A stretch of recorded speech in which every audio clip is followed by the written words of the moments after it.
Hello and welcome to The Hearing, our music review show here on the channel. I'm John. And I'm Scotto. And before we get to this week's album, just a quick plug. I was on this week's episode of the Geek Questioner podcast. You'll find, of course, that will be in our on all of our social media. It came out yesterday. As you're watching this, as we're recording this, it'll be in a few days. So yeah, I'll be on our social media. Big thank you to Charlie and Aaron for having me on. It was ridiculously fun. And that brings us to this week's album, which is from 2006, At War with the Mystics by The Flaming Lips. The Flaming Lips are an American rock band formed in Norman, Oklahoma in 1983. The group recorded several albums and EPs on an indie label, Restless, in the 80s and early 90s before being signed to Warner Brothers and releasing their major label debut, Hit to Death in the Future Head.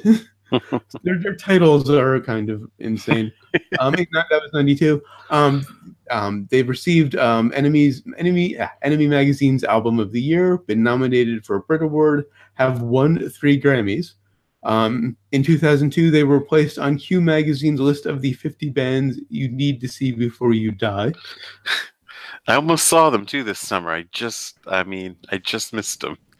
After this, I want to see them. Yeah. At War with the Mystics is the band's 11th studio album. It was released on April 3rd, 2006, and of course Warner Brothers, and resulted in 2 of their Grammys, Best Rock Instrumental Performance and Best Engineered Album Non-Classical. I did not know that they got Grammys for this. That's amazing. Because you were between 2 albums last time we talked last week at the end of the show. You couldn't. Yeah. You were deciding between this and Soft Bulletin. Made the good call because this is 2 of their 3 Grammys. It was also nominated for Best Alternative Album, and the 5.1 mix was nominated for Best Surround Sound Album of 2008. I'm guessing they brought that, or the surround sound version came out in 2008. I'm guessing. It was produced by The Flaming Lips, Dave Fridman, and Scott Booker, and it features Wayne Coyne on vocals, guitar, and keyboards, Stephen Drozd, I'm going to guess on that pronunciation, guitar, bass, keyboards, drums, and vocals, Michael Evans on bass, keyboards, and backing vocals, and Cliff, interesting spelling, Skurlock on drums and percussion. Reminder, I don't edit any songs into the video for copyright reasons, but down in the description you'll find links to At War with the Mystics on Spotify and YouTube so you can listen along with us. On to track 1, the Yeah Yeah Yeah song, With All Your Power. And yes, I will be reading the full titles. Oh, okay. I was wondering about that. Oh, I also, did you take any notes on the bonus tracks? No. I did. I'll just go through them quickly, a couple of them. Did you listen to the one because on Spotify the Explained album? The commentary. The Explained album is really eye-opening. I saw that you listened to it, so you'll hopefully have notes on that. I didn't have a chance to. It's really eye-opening, like some of what they're aware of and what they're not aware of, and just because they did it just as the album came out, pretty much. Oh, nice. So it's just back from that perspective of 06.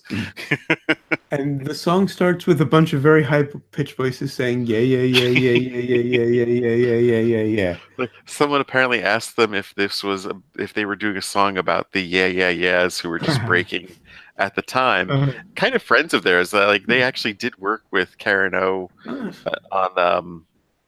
She actually appeared on their next album after this, I believe. Embryonic. I really wasn't sure at the time if that beginning was annoying or funny. It is. They straddle the line between annoying and funny very often. They challenge you, I think. And then the high-pitched voice comes in, just ah. Right. Among that, it was so Zappa. I listened to this I don't know how many times. I'm like, where have I heard this before? And then it was when I first listened to this again. I'm trying to remember what day. I think we might have been Sunday or Monday. I was like, this is all Zappa. The whole meow. Wayne Coyne is like Zappa meets Roger Waters, I'm gonna say. some country singer mixed in. Well, right, they do. They're from Oklahoma, so you will hear country, and you're like, "What the fuck is it?" And then you're like, "Oh yeah, wait, they are from Oklahoma." Yeah. I think Soft Bulletin has a lot more country to it than So this. it's a lot of Zappa influence, a lot of weird Zappa stuff, a lot of very Floydian stuff. I'm going to be mentioning Floyd a lot in this review. Yeah, you And have to then a mention Floyd. distinct country influence and a lot of Beatles. Speaking of which, Oddly enough, they don't mention Floyd in any of the explanation. I'm like, "Are you kidding me? Come on, the guys, speaking of the Beatles, come the on." chorus of this was very Beatles. Before we get to that, some nice distorted bass. Yeah, And then in the first verse, it's would you do this? Would you do that? And then yeah, right, yeah, yeah. And it's would you do all these horrible things? Yeah, yeah, right. yeah.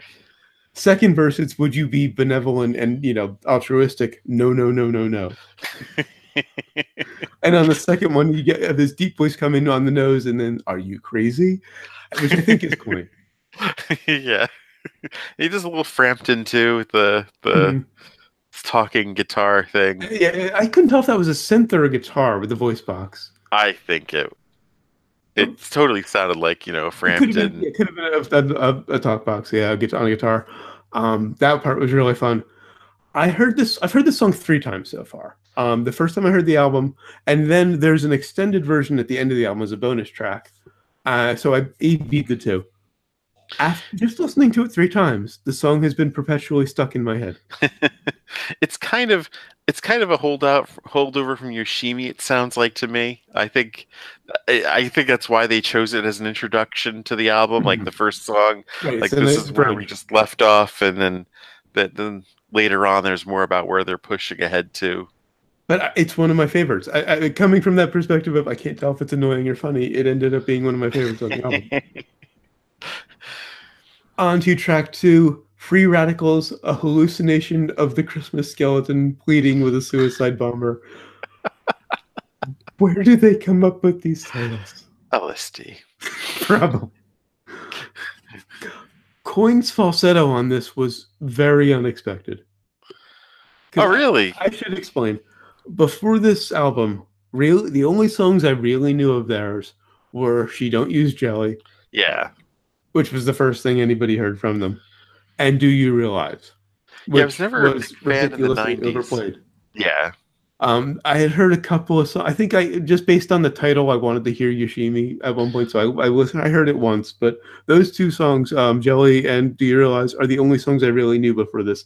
So hearing Wayne Coyne do this dead-on falsetto really caught me off guard. And the guitar riff is very St. Vincent. I mean, this I think is even more Zappa than the Yeah Yeah Yeah song because I mean he does the not long Yeah, yeah. There's Zappa all over. The guitar riff that comes in, something Annie Clark would had to have been inspired by, because this was a year or two before she got started. yeah. Um, couldn't quite get a handle on the groove until the drums came in. But I also was reminded a lot of David Bowie. I don't know exactly which song, but I hear a strong Bowie in there. I think a lot about Queen with this with that Yes. riff And there's another later song that I'm going to mention Queen again in. Yeah, that riff is very Queen. and of Um, course the falsetto singer. I yeah, mean, yeah. And then there's some electronic sounds that come in the second verse that reminded me of like chattering droids. They really like their electronics. oh yeah. And there's a line in the middle of the song, a line of the song, "You're turning into a poor man's Donald Trump." That has so changed meaning in the last what, Well, 12 years? they talk about that. One of the things they talk about, since it's '06, they're talking about George W. Yeah, like if you want to Yeah. interpret stuff as just railing against George W. Bush, you can. Mhm. But luckily, hopefully in the future, he'll be gone, and people just interpret things face value, kind of like what a relief that'll be. And I was like, you don't Uh-huh. know the half of it, Roy. You just don't know the half of it. Uh-huh. I think they've even come back to say that like it was just a dumb Mhm. coincidence that they did it. And of course, Right. they Yeah. Well, had no, I no mean, idea. the line made sense in a very different way at the time. Trump was this billionaire, playboy at the time. So it had a one meaning then, very different meaning now. Yeah. On to track three, The Sound of Failure. It's dark. Is it always dark?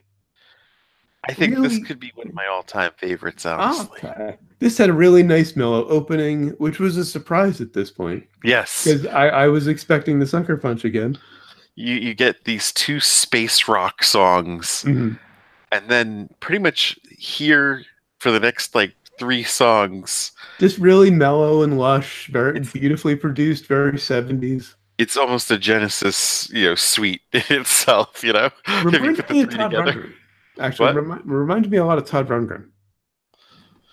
Like when you get that classical acoustic, and then Yeah. for the verse, and then the chorus kicks into this Watcher of the Skies guitar, riff. you know, and then in case you didn't get the Genesis references, they end the song with the flute solo. Oh, yeah. So I mean, it's just from beginning to end, Uh-huh. it's almost like a tribute to them. But the subject matter is just so heavy. So I wasn't really paying attention to a lot of lyrics on the album.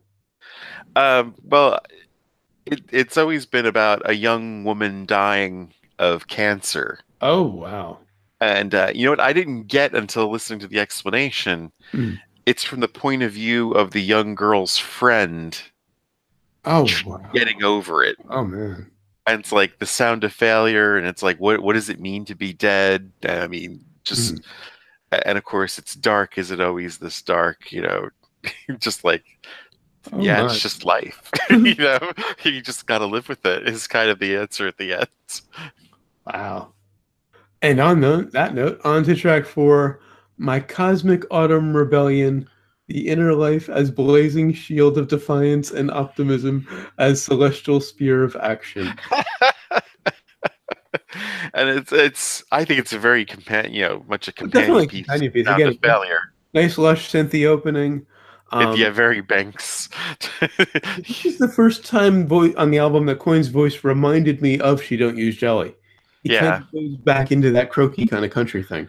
right. Yeah, in the middle of this weird Genesis kind of thing, you suddenly get this country twang.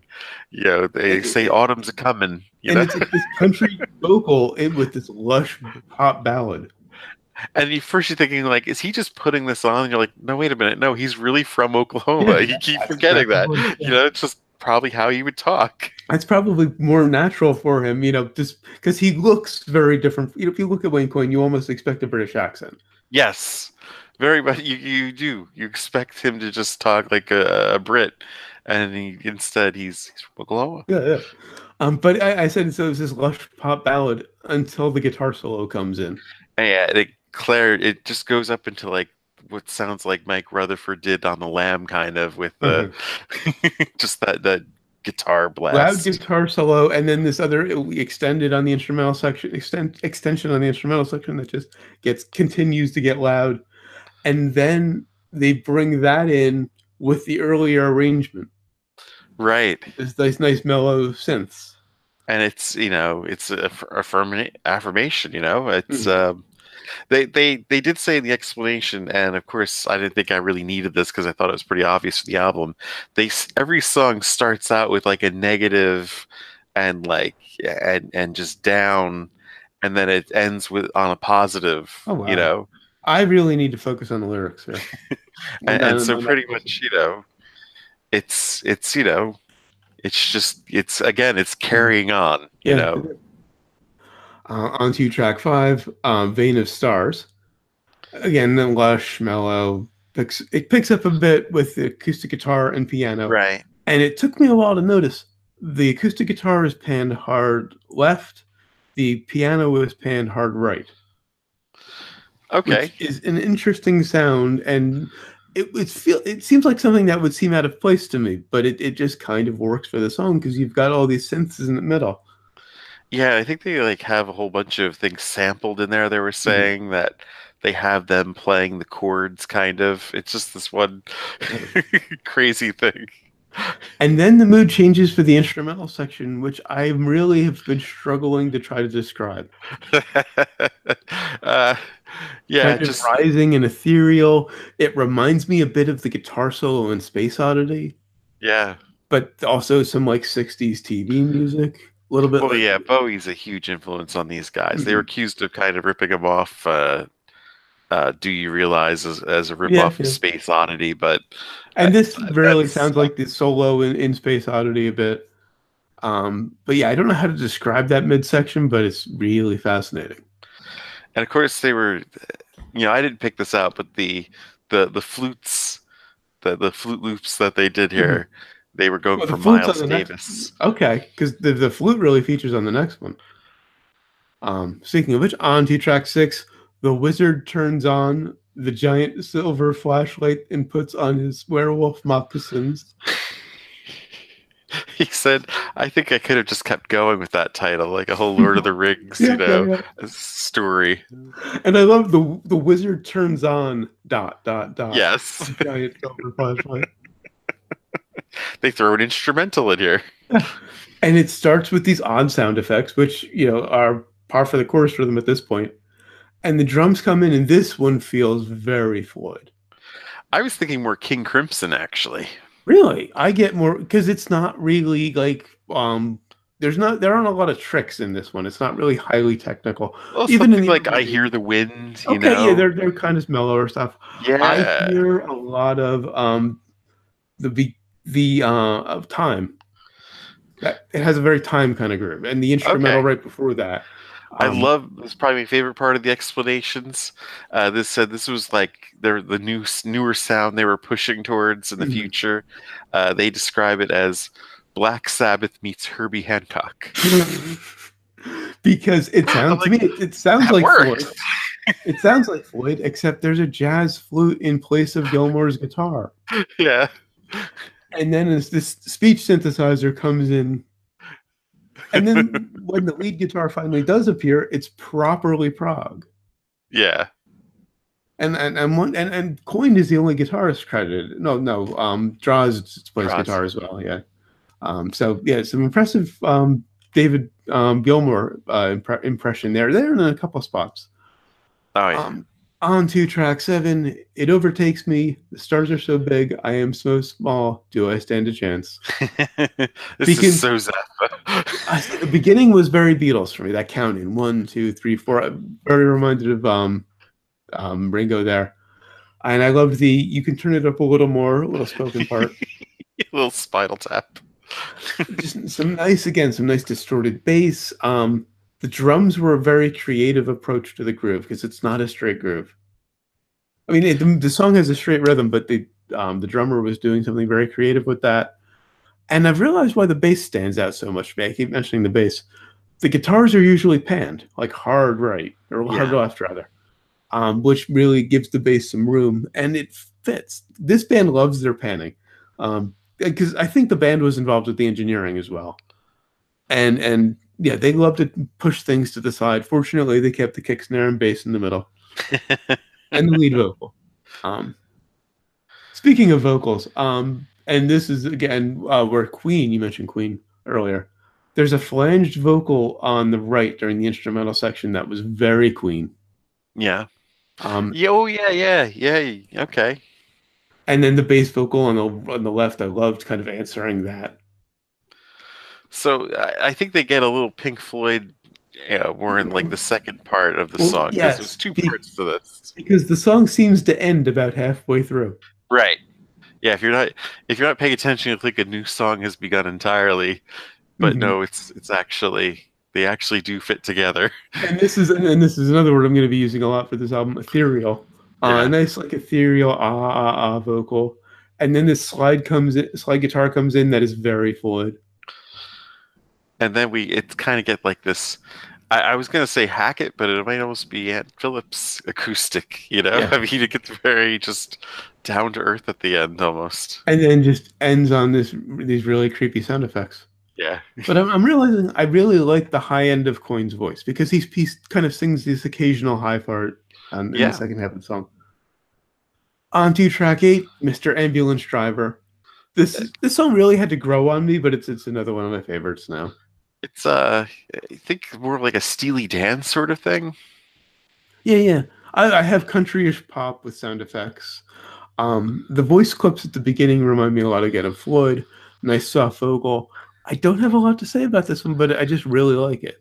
It may actually be my pick for one of the weakest on the album, but Huh. it's isn't saying much Well, because yeah, I and think this this album is a is solid album, again much honestly. Even with like the stuff where they're just fucking around is interesting, I yeah. think. On to track nine. Haven't got a clue. This is not a Drummerama cover. Just want to put that out there because I love the Drummerama song by the same title. So I was Oh wondering yeah, if yeah, I they did almost a forgot cover. about that one. It's acoustic guitar pop with weird affected voices and sound effects, which And I've is always had a soft spot for this one, despite the petty lyrics and the. and this is a case, and they don't do it a ton on this album, but there are a few situations where the sound effects start kind of mellow in the first verse, and then by the third verse, they've completely overtaken the song. Right. Are those electric kazoos they're using? I'm just assuming they're weird electrical sounds. I don't know. I didn't really analyze them much. I think they said in the explanation though that this wasn't like lyrically. I think this wasn't theirs. Oh, okay. I Uh, love the line every time you state your case, the more I want to punch your face. that they were working with a guy who was working with Beck, and he Uh, had like a whole bunch of songs, and okay. they took one off his hands pretty much. And it ends with these kind of ethereal affected ahs and bells. It just, it gets kind of overtaken by these sound effects and these kind of, just dissonant noises, and then just ends very kind of beautifully. On to track 10, I'm not going to say not going to pronounce this as a word. I'm going to say the WAND. Okay. Will always negates defeat. Which, from what you were saying about the lyrics, which again I need to revisit, that kind of Yeah. sounds like a mission statement. Yeah. The explanation was funny because he had like this picture of like a wizard, hand holding a wand and, with sparkles coming out of it. He said, the wand, wouldn't that be a great name for like a prog band? And, I think he was half thinking of forming, a prog Aside band from the himself. And they're like, I just do a song on it. That's much easier. starts with a nice heavy riff, hence the prog influence. Oh, yeah. Love how prominent the bass is, um, and I really don't have a lot of notes on this one. At first, I was thinking Boston, but Yeah. then I realized it's Argent. Hold your head up. Oh yes. Oh wow. I And it forgot has about that that one. same emotional impact Hmm. too, where you're just like, we're gonna fight these Yeah. motherfuckers. Yeah. Yeah. Like, I mean, it's about, of course, just living and Mhm. overcoming again, just like everything else. Right. But yeah, I've always loved this one. And there's a weird backwards symbol just in like the last half a second. On to track 11. Apologies for my pronunciation of this one. Pompeii am Rotterdam. Um, Rotterdammerung. Um, this is pure psychedelia. yeah, if you've missed the Pink Floyd influences throughout the album, this Here one they they come are. and just hit you over the head. I mean, this is There's a mellotron. this is this is pretty much one of these days that that Yeah. that dun, dun, dun, dun, dun, dun, dun, Yeah. dun, which It's this mellotron and this nice ethereal harmonized vocal, but then this heavy guitar comes in and it's just straight it's just mainline psychedelia. He's just getting that influence out straightforward. now I'd always caught, of course, I mean, I think I was, yeah, this is probably way after I'd listened to, played the hell out of Pink Floyd's Metal, Mhm. that they pretty much influenced this album. Yeah. But the explanation opened my eyes to something I didn't catch. They were really going for a Wagner feel. Oh yeah, Rotterdammerung. Yeah, Right. that German just really does say Wagner. And Uh, yeah, it is. I get that now because the harmonized vocals, I was feeling more kind of mellow about them, but they are kind of operatic with the yeah. big guitars. And if Wagner was alive today, he'd be playing heavy metal. So So, I mean, I like the song when I thought of it as a Pink Floyd ripoff, but then, like, thinking of it as Pink Floyd meets Wagner, mhm. holy shit, Yeah, yeah. that's awesome. I was like, why do I like this song? It's not original. I mean, it's just clearly derivative, but I mean, they were taking that Pink Floyd and I guess raising it a Wagner. Ah, So yeah, what yeah. can you do? I mean, they do build to like this very operatic tension at Mhm. the end, Mhm. and it just really works. On to track 12, Going On. This is the last track of the main album, Yeah, without and the I remember not that counting the one bonuses. the one episode where I said, you end the album after you have the big epic, then Yeah, you end the album with with like the ballad. Yeah. this follows the format. Well, not the ballad. It's just piano pop. They did Well, the yeah, big thing. you end the album with like this mellower Yeah, thing, yeah. kind of like, and they Hmm. made it through, kind of, And it's about endings. Like, Yeah, listen, you'll hear it. We're getting near it. yeah. It's just beautifully self-aware.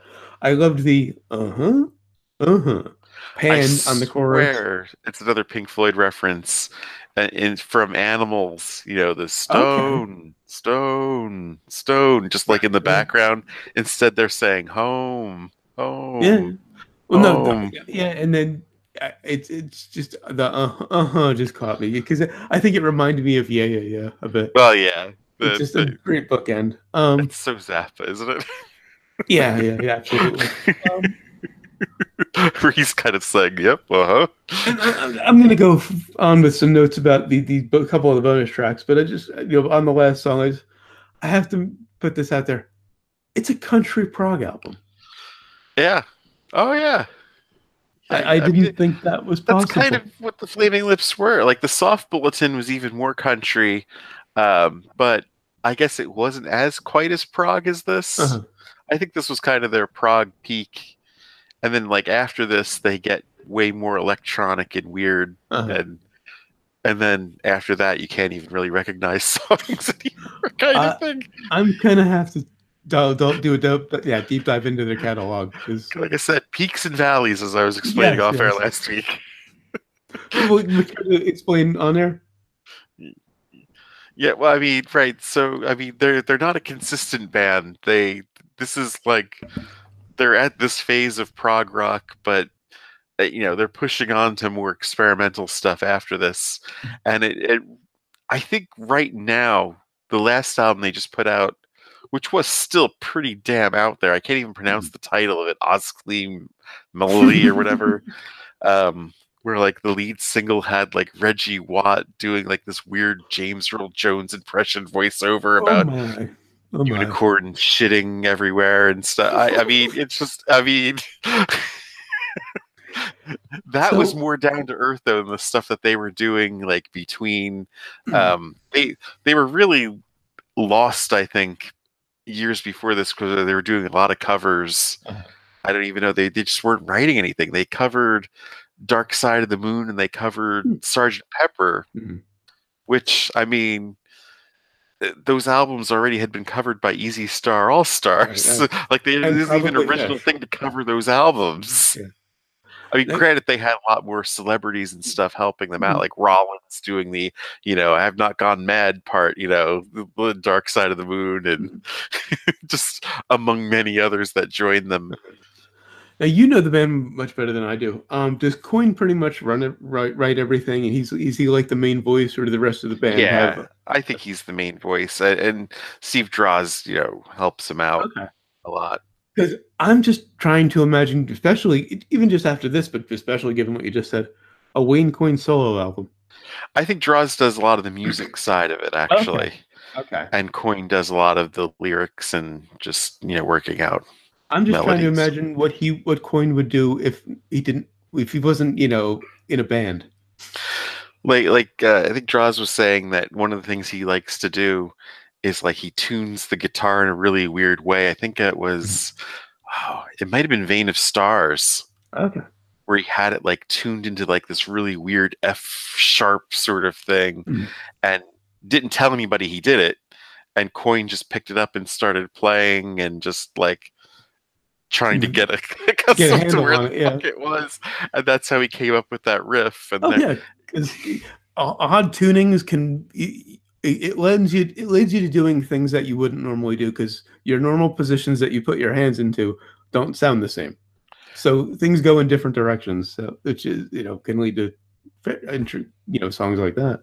But yeah, if you listen to the explanations, Coin is like not even aware of like, oh, why do you do that? He's like, well, it's to give you pretty much what you just explained about coming up with new things, Yeah, and draws, was aware of, like the final note of the album being that uplifting note and everything at the end, and just summing up the whole thing about right. taking Coin's theme and Mhm. putting it in and Into the restating music. it in the Yeah, music. Yeah, because well, when you play a particular instrument, and particularly if it's a chordophone, piano or guitar, for long enough, your hands get into habits. You yeah, tend to do the same thing over and over again. And the nice thing about string instruments is you can retune them so that your habits don't sound the same when you play them in the new tuning. And so it can lead to new ideas. Um, just a few notes about the bonus tracks. There are three yeah. What bonus were the tracks on bonus the album. tracks? I mean, I saw they did the Track cover of Bohemian Rhapsody. Bohemian Rhapsody. It's a very faithful cover, but it's very coin as well. It's hard to explain. They stayed completely straight and faithful to it, but it's through Wayne Coyne's mind. Yeah, And I think it's my new favorite cover of all. really. Um, Track 14, The Gold in the Mountain of Our Madness. I don't think I've ever Um, heard that one. Like I've heard it's their cover of Bohemian Rhapsody. I think it was all right. it's all right. It's nice. It's not quite up to par with the rest of the album, which is why I think it's a bonus track. Yeah, a B side. Another one that ends with some creepy sound effects. I think it's the only one that has almost exclusively fake drums on it, which Oh is wow. interesting. I don't really hear any real drums. Now that's the thing with the soft bulletin, and why I had decided not to do that one, because there are different mixes of it. Oh, I think that's an album where they put out like, oh, they did something with an album where they put out four different versions of the album oh god. that you were meant to play all at the same time on top of each other. Yeah, it's something Okay. fucking insane. Quinn is going too far. But yeah, this is what they were doing in the late 90s, Oh, okay, they're past that point now. But yeah, there were like all sorts of different mixes. Like there's the song, the first title track of the album, "Race to the Prize." The mix I had these crazy loud drums in the mix, and I just fucking loved it, and haven't heard that mix anywhere else since. Honestly, Wow. like that album also had like this song called "Slow Motion" that apparently you can't get in the U.S. or even to stream it Oh wow. because they mentioned Macy's. I think I don't know. Oh yeah, you mentioned the software. Yeah, Yeah. it's probably a copyright thing. So I decided with those things, like, let's stick with that War with the Mystics. And finally, track 15, the Yeah Yeah Yeah song, long version.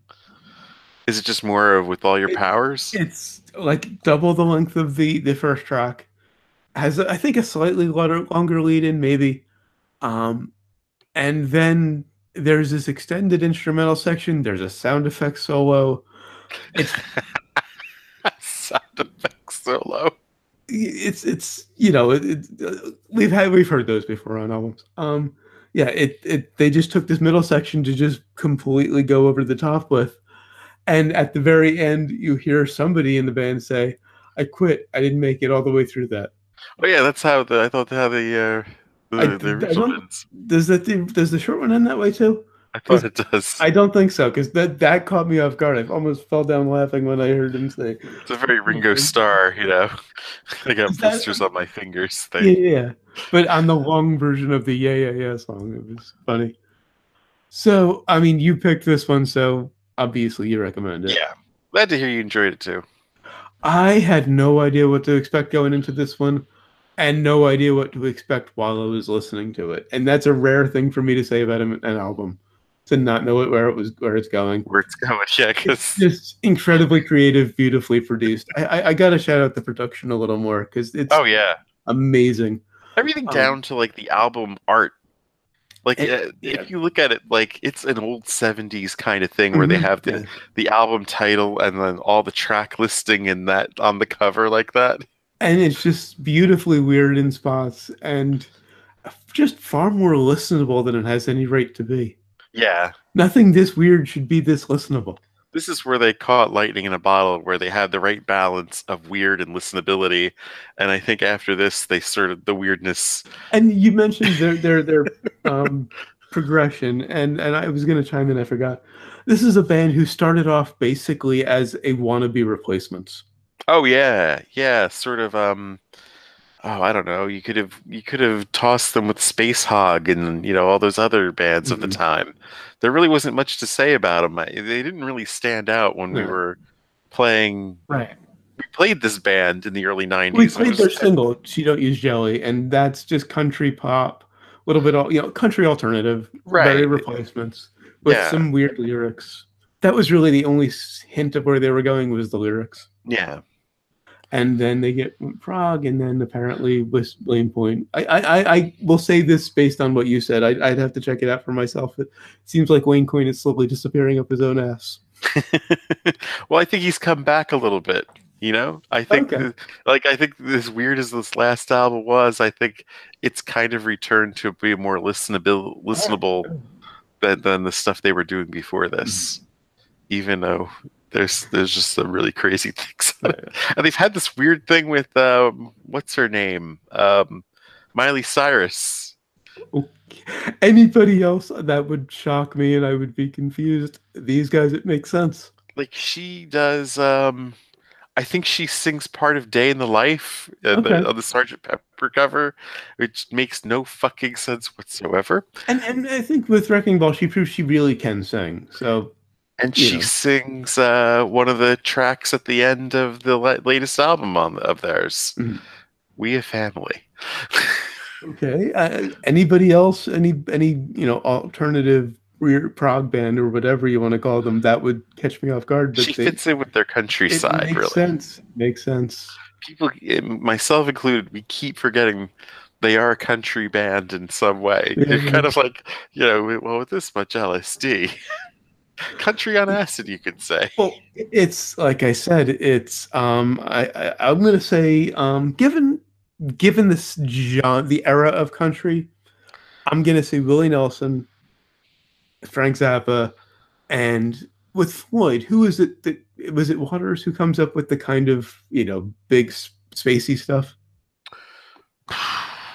or was that more Gilmore? Might have been right.